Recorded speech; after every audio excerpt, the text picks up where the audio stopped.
Hello, everybody. Welcome to the Books for Excellence show at Womenlines.com.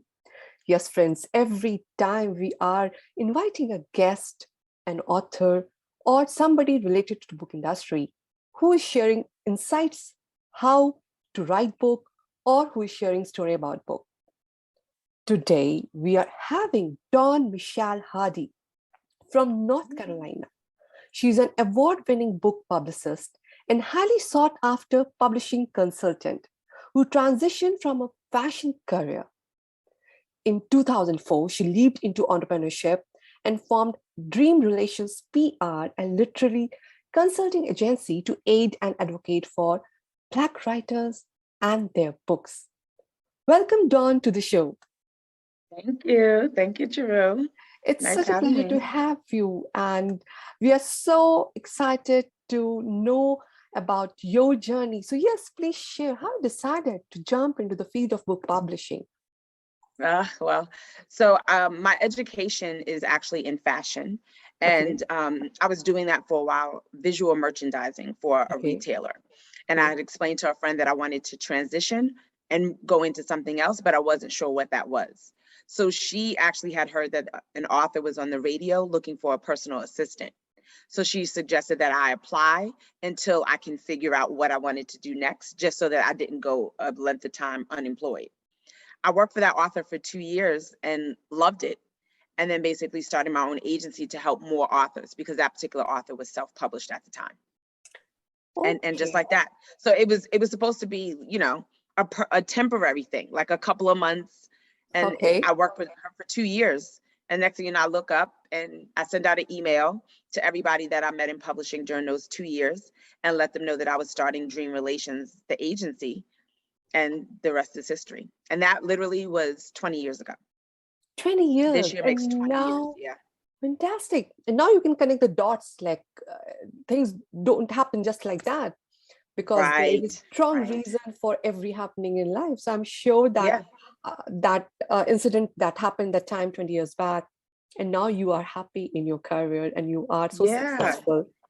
Yeah, I always tell people that this me being in publishing, because I didn't go to MFA program, I didn't study journalism or English, that I'm here by divine assignment. Like, this is my purpose. Like, I'm supposed to be working with people to help them tell their stories and leave a legacy, because the books will outlive us. So, whether a person's writing fiction or nonfiction, whatever their story is that they want to tell, that will live on beyond us. And that's just a form of leaving a legacy. So this is what I'm supposed to be doing. Fantastic. Yeah. So my next question is, what is one piece of advice you always give your clients who come to you for publishing work? I say this to all authors because there's always a period in the publishing process, maybe 30 days, 60 days out, when authors start to panic. They're getting anxious. Oh, is my book release going to go well? Do I have the things I need? Oh, we haven't gotten any press yet. So they get anxious, and I always say, stop. No one writes a book because they have to. Every single person that writes a book does so because they want to. They want to help. They have a story to tell. They want to entertain. So because you're doing something that you genuinely want to do, don't stress over it. Like, you can just say, you know what, I don't want to write a book, and just abort the mission. So my thing is always say, you're not curing cancer. You're just writing a book. So relax. Like it should be a fun experience. There is no such thing as perfection. So there's always going to be some bumps in the road because there's a lot of moving parts, but enjoy the process.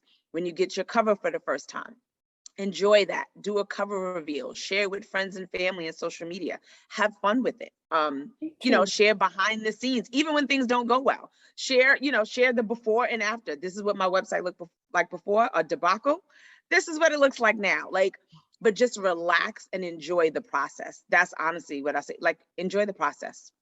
Wow, that is so positive. And I love the authenticity of the section, because you are authentic and you are showcasing the real you and whatever you are facing.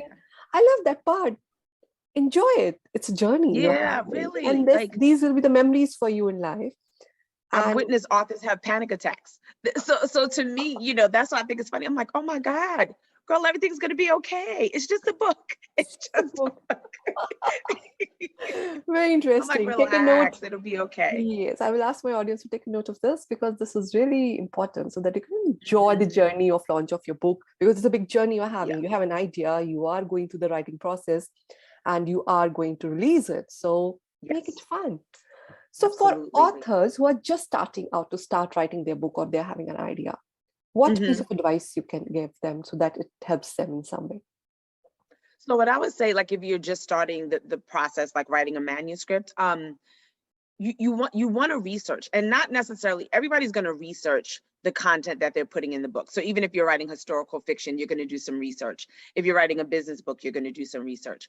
But the research that I'm speaking about for first-time authors is just researching the industry. Like Okay. find out, what is the process to get a book deal? You can actually go on Google and type in, how do I get a book deal? And a whole bunch of resources will come up and lead you down, Very true. blogs, interviews with other authors. And the reason I say to research the publishing process, because then you have an understanding of the expectations of the industry. So if Very you true. choose to self-publish, you have an understanding of what the industry thinks about self-publishing, what kind of resources are out there. If you choose to go the traditional route, again, same thing. You have an understanding of what's the process to get an agent. What does an agent do? All of that is available online for free. So I always tell people, research the industry, whether you're choosing to self-publish or traditional. Like you need to have an understanding of the industry at large so you can figure out where you want to fit in based on the Okay. resources you have, whether those resources are time or those resources are finances. Like you have to have an understanding of where you want to go based on what's already available.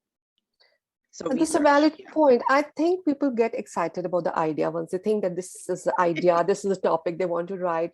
And I think research part is forgotten by many authors. They get so much into the idea itself. They start Yes. elaborating the idea, they start writing the manuscript, they start putting the pointers. And Without then, even knowing what comes next. correct. That's the thing. It's like, okay, now you have a manuscript. What now? They don't know.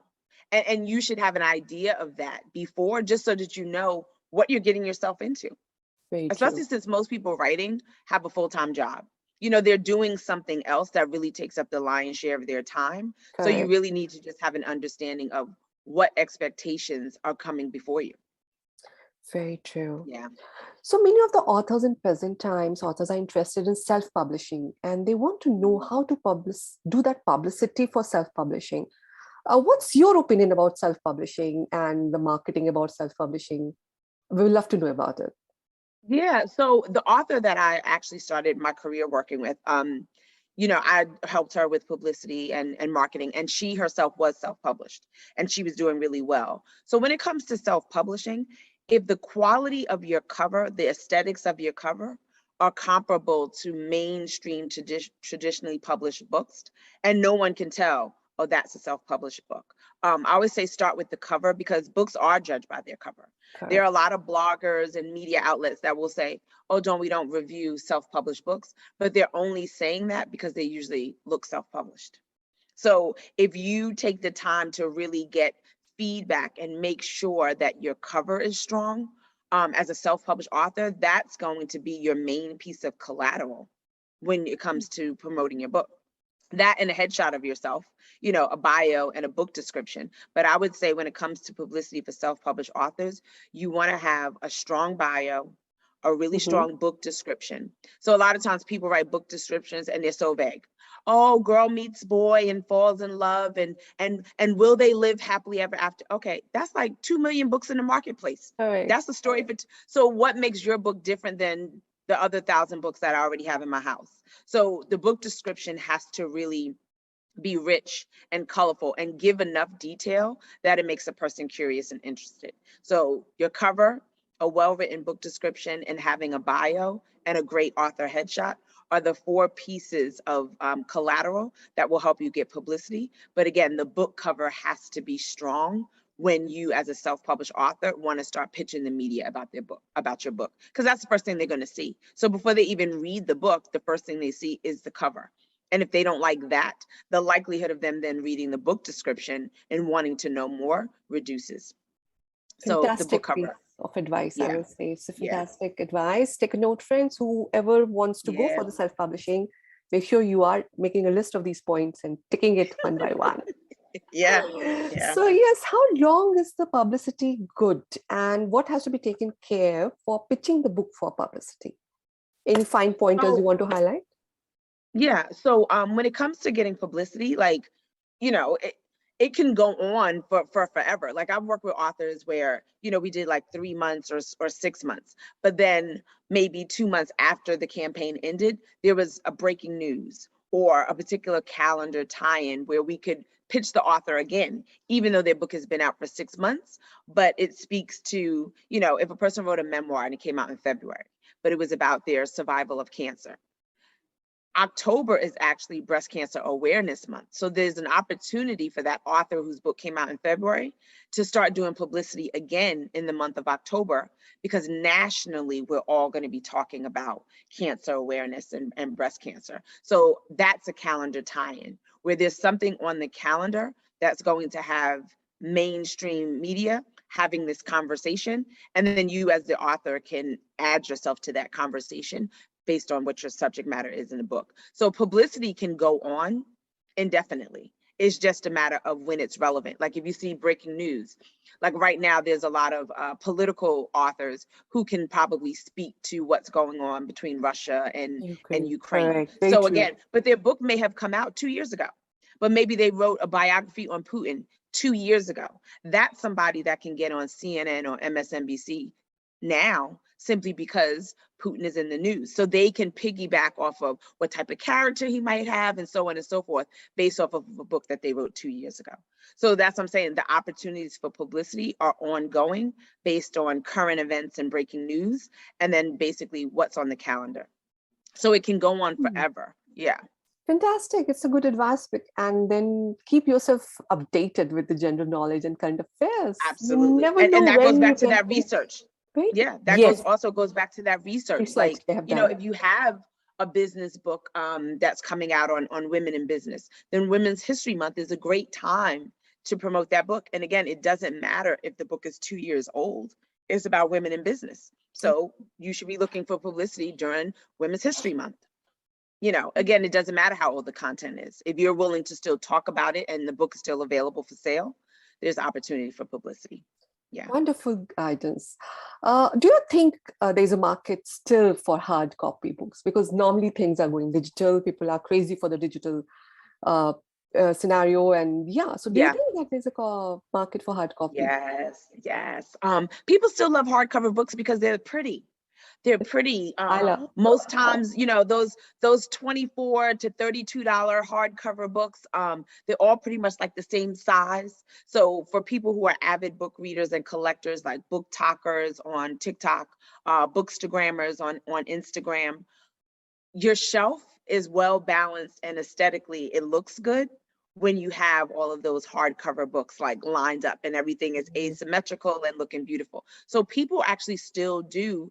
I know bookstagrammers who purchase hardcover to sit on their shelf, and then they purchase the paperback to carry around and read with them, like when they're on the go. But yeah, so hardcover books definitely still Yeah, sell.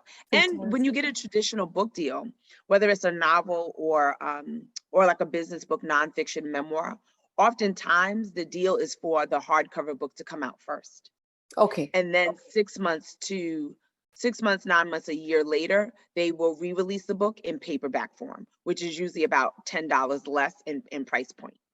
But Okay. so oftentimes your traditional deal, the book is going to come out in hardcover first. So yeah, hardcover is still alive. Absolutely. Fantastic to know. So yes, Yeah. Dawn, today's International Women's Day. My last I question. know. Thank you Happy so much for Women's having me Day on to this day. you. Yes, it's a beautiful Yeah. day today.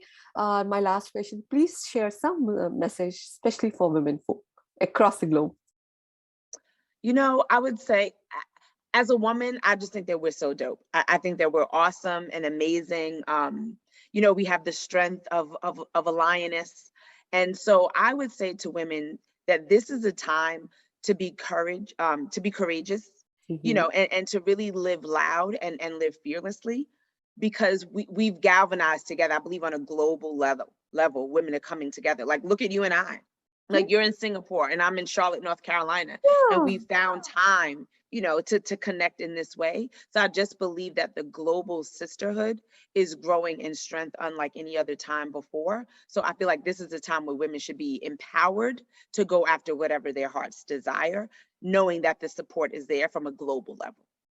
Yes, Yeah. beautiful words, Dawn. And I Yeah. strongly believe in that. Together we can make our planet much better. So let's start building up Absolutely. that sisterhood under global It starts with us as umbrella. women. Like, we're the game changers. We're the ones that can change economies. We're the ones that can change educational systems. Like, so it really does start with women. So if we say this is what we want to do, then it's done.